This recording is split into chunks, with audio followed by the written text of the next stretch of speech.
Good evening and welcome to the Worldwide End Time Radio Podcast. I'm your host, Brian Laurie, and I thank you all for tuning into the program today. And on today's program, I'm going to be speaking on the subject of Islam's ideology of hate. Now, wouldn't you know, as soon as I start speaking, some idiot has to pull up next to me with his radio blaring so loud that you can hear it in the next town. And thank God he turned it off. Okay. No, he didn't. All right. I got to get out of here. I will keep talking as I move my car. Anyhow, the subject for today is going to be Islam's ideology of hate. And that is what Islam is all about. There's no place for peace or tolerance or love in the Muslim religion. It just doesn't exist. And we often hear the terms radical Islam or radical jihadists or whatever. There's really no need to use that term because this is what Islam is all about. The so-called peaceful Muslims are the ones who are really considered by what we sometimes call radical Muslims as what a Christian would call a bad Christian. I think that's a wrong term, but in other words, as a Christian, if I'm a Christian, I'm going to follow the Ten Commandments and so forth. If I'm doing that, I'm considered a good Christian. I'm being obedient. I'm a good, faithful, and obedient Christian. And in Islam, those who do not follow the Quran are considered to be bad Muslims, or I think they call them Karifs, begin with a K, C-A-R-I-F, and they're sort of treated as second-class citizens or as a non-Muslim. So really, the ones who are actually following the dictates of Allah and by being obedient to the Quran, like the two yesterday who killed the 14 people at the Christmas party, they're considered in Islam to be holy. What's the word I'm looking for? It's not heroes. Excuse me. That's the wrong term. They're considered to be heroes of the Islamic faith. And so all of Islam is based on the Quran. And if you read the Quran, it's just nothing but hatred from one verse to the other. Islam is all about subjection, subjugating the infidels to your religion, and those who refuse to capitulate to your desires are to be killed, and in the most vicious ways. I don't know if you know this or not, but Islam advocates the beating of your wife. So if you have a 12-year-old wife and you're a 30-year-old man and she doesn't do what you say, well, then you beat the living daylights out of her and until she capitulates to what you want her to do. That's what Islam is all about. And so things like what happened yesterday are going to continue to happen as long as Islam is allowed to be practiced in this country. And I don't know, I've never heard anyone say this, but I have to tell you that I think that Islam should be outlawed in this country.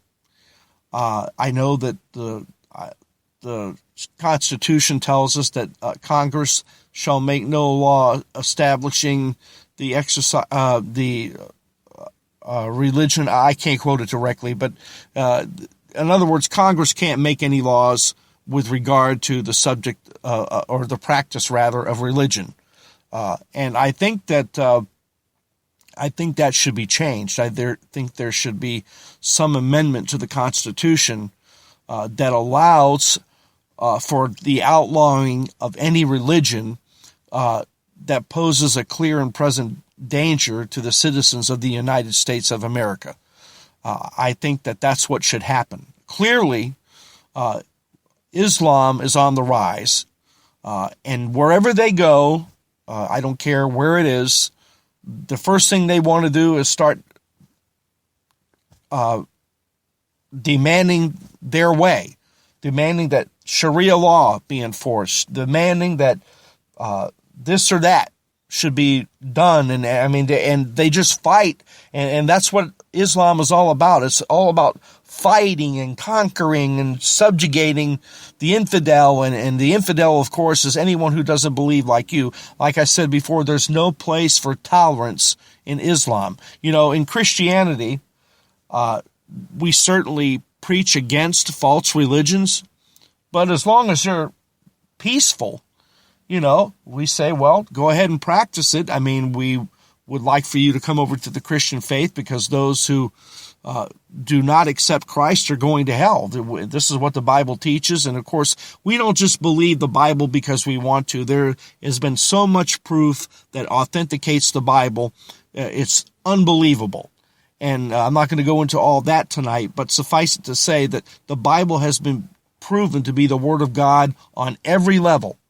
Every level. And so we believe what the Bible teaches. We believe that if a person is outside of Christ and they remain outside of Christ, that they're going to hell. But nevertheless, if a person continues to want to remain outside of Christ, we don't say, you know what, we're going to take you over here and beat the daylights out of you or cut your head off, until you either capitulate or die, one or the other. We don't do that. We just say, well, God bless you, and we'll keep praying for you. That's what we do. But not Islam. They come into a town, this band of marauders over in the Middle East named ISIS. They come into a town and they start raping women, raping children, committing all sorts of atrocities. And if you ever read about Muhammad was a warlord, and there were times when he would come into a town and he wouldn't accept if a people said, okay, we'll accept your religion, we'll do what you say. He still killed them, and that's what ISIS is like. The whole concept of Islam is to subjugate and kill. That's what they believe. So at all times they're thinking kill, destroy, subjugate, kill. That's all they think about. Their whole life is governed by that ideology. And so that's why, like I said before, you see incidents such as the one that occurred yesterday. And there's been many others, the Marines on the base up in Tennessee over the summer. And I mean, just numerous attacks against what they consider to be infidels. And it's going to continue until it's outlawed. Because it's not going to change. And I do know that Donald Trump has proposed that if he were to take office, if he were to become president, that he would at the very least, he would have all mosques monitored. And if they are caught teaching radical Islam, like I say, Islam is radical enough. There's no such thing as radical Islam. It's just Islam. But that's what he says. If they're caught teaching radical Islam, then they will be shut down. Well, my personal opinion is that Muslims should not be allowed to practice their religion in this country any longer. Because if they are allowed to do this, there is always the possibility that there are going to be those who become what is known as radicalized, and then they're going to go on a killing rampage like the ones who did yesterday. So if you have it outlawed, I mean, I don't know if I realize that people can still read the Quran, and really that should be outlawed too. But anyhow, if they continue to read this and believe it, there's still a likelihood that they would kill somebody or do something. And it's just a really bad situation. You hear about the peaceful Muslims. Well, like I said, there's no such thing really. They're just Muslims who choose to be peaceful. I mean, and they're considered not to be good Muslims because that's not what Islam is about. It's about killing. I've said it a few minutes ago, killing, subjugating. It's not about peace. It's about conquering. It's about conquest. That's what it's about. But there are Muslims who, for whatever reason, choose to be Muslims but ignore different parts of the Quran, particularly the parts that, call Muslims to violence against infidels. They just want to go along and get along. But even they are in danger of being radicalized to the point where they will begin to lash out at those who they believe are not following Allah, and they will kill them. So it's a really bad situation, but we need to get a handle on it. We need to get rid of CAIR. We need to get rid of Valerie Jarrett. We need to get rid of anyone who's pushing or the tenets of Islam down the throats of the American people. We do not want Islam in this country. If you have Islamic law, we don't want Islam in this country, but if you allow Islam in this country, well, then the practice of Islam, rather, we don't want this in this country, because if you allow that, then there will be Muslim pressure groups that try to, get you to accept and embrace Sharia law. We already have that in this country, I believe. I can't remember exactly where it is. I want to say it's up there in Dearborn, Michigan, where, the Muslim hellhole of the United States. But I'm not sure. But anyway, they want Sharia law and they want it implemented, and they want to live their lives according to Sharia law. And if you're involved in something with a Muslim, let's say you have a traffic accident or some other thing, well, they want you to go to their courts and have a judge make a decision based on Sharia law, not the laws of the United States. And they just want to conquer. They just want to conquer and subject the United States to their ways. And if you do not subscribe to their view, then they want you out of the way. And that's just the way it is. And fortunately, we do have a candidate who's running, who my personal belief is he'll never make it to the White House. Of course, that's Donald Trump. I want him to make it to the White House, but I just believe that something is going to happen that prevents him from either being elected, or if he's actually elected, from ever taking office, whatever. I mean, we have a year left of this dictator in the White House, and he is going to pull out all the stops, because his legacy, and which, by the way, he is Muslim, and so his legacy is going to be that he did his best to destroy this nation. And he's got a year in which to do it. And Congress is not going to stop him, and they're the only ones who can do it. So we're really in bad shape here. But getting back to the subject at hand, we need to do something about the practice of Islam here in the United States, because, like I said, if it's allowed to continue, eventually, you're going to have some really big problems as a result. I do believe that it was back in 1945 when Truman dropped the bombs on Hiroshima and Nagasaki that he began to deport the Japanese and did not allow them to practice their religion in this country. So there is a precedent for it, if I'm not mistaken. And this is what's going to have to happen, because these people are not going to give up. and they only understand one thing, and that's power.